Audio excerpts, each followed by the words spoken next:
Top of the morning, my fellow peasants. How you all doing? So we have got some new Dissidia NT box art to check out. What will be coming here in the West on our game covers. Square released it, and I've got to say I'm quite surprised that they've gone for such minimalistic artwork.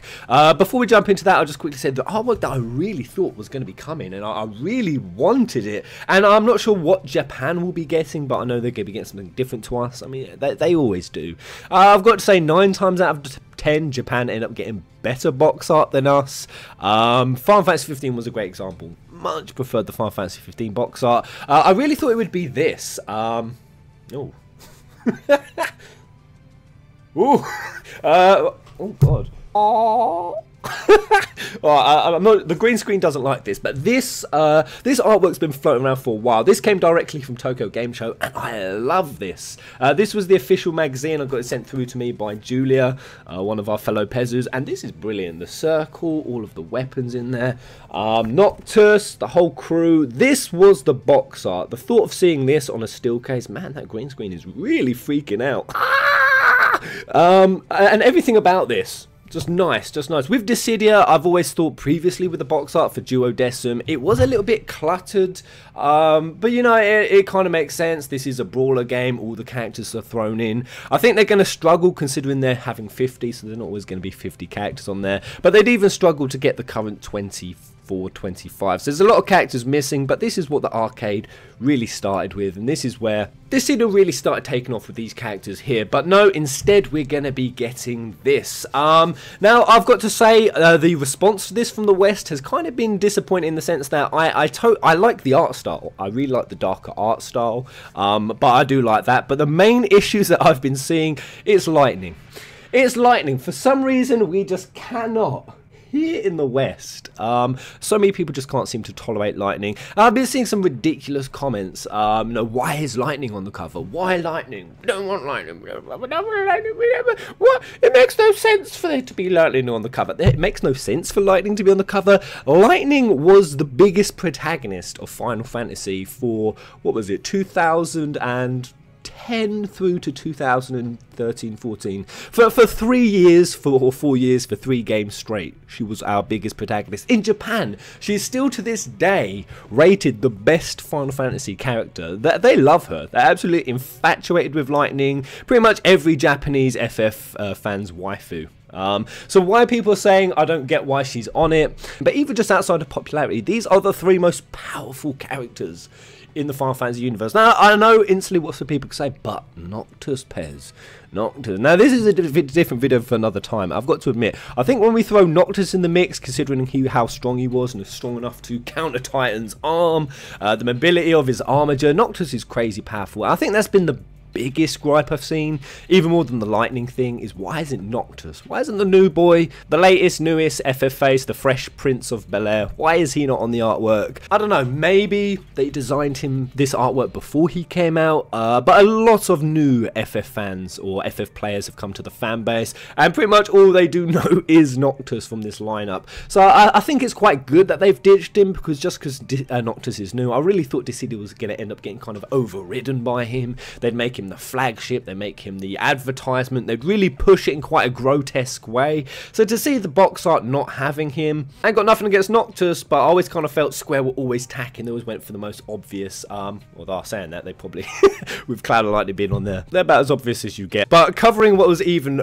funnier, or what really cracked me up, is Square have also been releasing some guides. So if you're really confused by Dissidia NT, they've done a really simplistic, comprehensive breakdown of the combat system, of the features, the functions, how it works, what X-Burst is, what the skills are, yada yada yada, and this is what they look like. It really reminds me of, you know, the little pamphlets you get on the back of your seat when you're on an aeroplane? Adopt the brace position, put your life belt on, don't help anyone else, trample over them as you get to the exit if need be, crush them in the rush to the door, stamp the head. I'm pretty sure that's what the pamphlets say. And this is very similar, but I love the comedy that they've put into this, so they've purposely made it kind of derpalicious. I mean, this bit here, in the instant KO, so the health attack, so I think I said X-Burst. The health attack, the once it goes purple, you can just kill that son of a bitch. Oh, shit! kind of surprised that Square are bold enough to actually write a swear word. I applaud you, Square. Let's keep up some more of this. Let's keep up some more of this kind of tone. But it's quite funny. This is the page where this is just character poning people. This is how you just own them and kill them. I know that weapon. That's a Buster Sword. Considering how overpowered Cloud is, this kind of rustles my flim-flams. It's like they know he's overpowered at this point. This is the next page, so showing how to do dodging, blocking bravery attacks, blocking HP attacks. Got a little mage there. Now I can't really see it because it's so tiny. I can barely even see the text, but I'll leave a link in the description because if you zoom right in, there's all like these little bits of funny dialogue going on. I like it. And this is page 3, so having a balanced team, so having a specialist, an assassin, and a mage or ranger in your class, rather than 3 damn specialists. No, that's bad. So balanced teams. Yep, Meteor Rain just thrusting in our faces that Cloud is OP.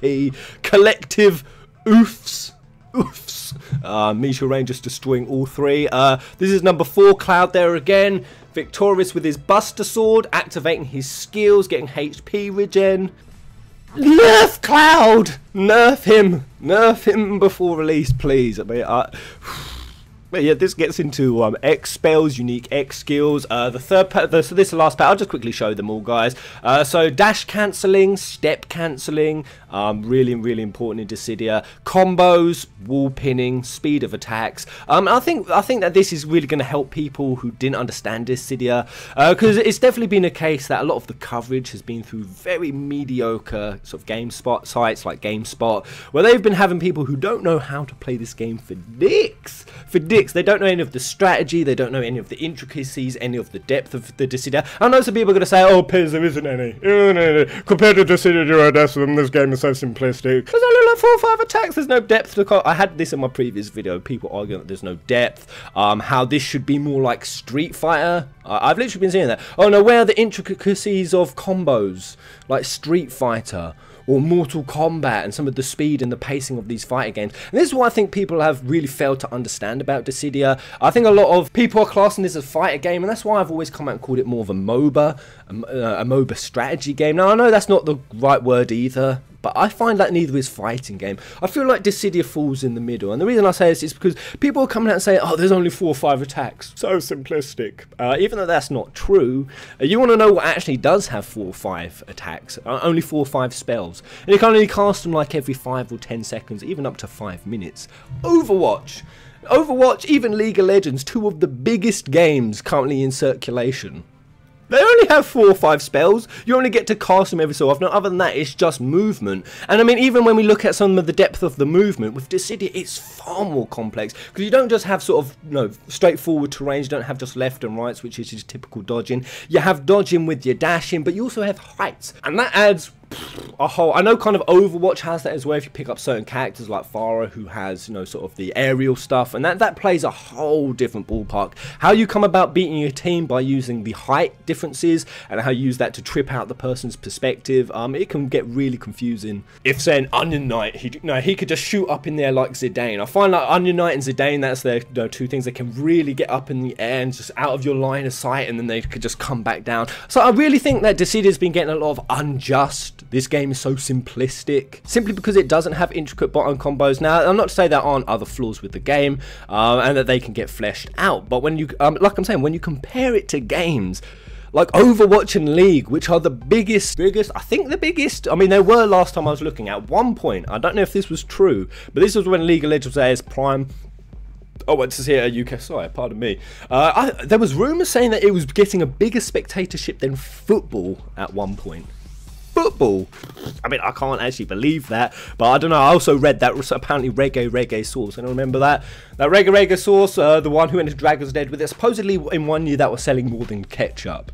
These kind of facts that you find hard to believe. But that's the thing. What makes Overwatch and League, you know, really popular, even though they don't have all these, you know, this vast array of spells, and you barely even casting shit half the time. Most of the time you're just walking around farming. Is because it's the strategy side. It's the strategy. It's the team, you know, coming together, the team strategies, the team play. And I think that's what Dissidia is kind of needs some slack given to it for, because it is an exceptionally strategic game. In summoning the crystal, in working with your 3 teammates, in how you control and manipulate the field, how you get to the X-burst, just the health attacks, how you cap them, so many strategies. I'll be here all day if I go through. So I feel like it's that kind of middle ground between just being a fighter game and being a strategic game, and that's kind of where Dissidia Duodecim, back in the day when it was just 1v1, or any of the Dissidia games, they were just 1v1s. That's when they were truly a fighter game. But it's moved away from that now. It's become more of a strategic game. I think that because of that, that's why I said certain aspects of the combat has been slowed down, to give you that time to work strategically. Kind of the tactics that, at higher level of play will only get recognised, but at a lower level of play, people just sort of disregard it. Everyone just goes in there, I'm on my own, I'm going to go in, I ain't going to help my team, I ain't going to work if I'm just going to wail on them. And then it does kind of seem like that then you're trying to play this like a fighter game, and when you do that, when you look at it like that, and you only look at your own player and you play in a very selfish way, that's when this is going to seem like it's not as good as other fighter games. But when you bring in that strategic element and how it moves closer to those other MOBAs that are really big, you guys get what I'm saying, you get what I'm trying to get at. But there it is, guys, those are the guys. I'll leave a link in the description if you want to check it out.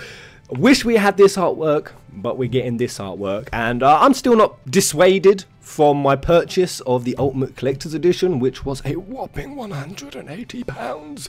Don't tell Tash. Don't tell Tash. Don't tell her. That makes me sound like a massive bitch. It makes it sound like my lady's controlling my finances. But don't tell Tash. In fact, she already knows. I don't know why I'm saying that. But there it is. I can't wait to get that. Even though it's that artwork, I still can't wait to get that on my steel case, on a big box. It's got to look juicy. It's really going to feed into my steel case fetish, which I most definitely have. But there it is, guys. Let me know what you think of this artwork in the comment section below. Until the next video. Oh, no, quick before we sign out. Actually, no, look, on first page. I think even that would have been nice. Why have we not got that? That's perfect. It's got Terra, I don't know why I always feel like Terra's flagship. Terra, it's got Noctis. That is lovely. We should have that. It's the same kind of darkish art style. Your Stolu in the back.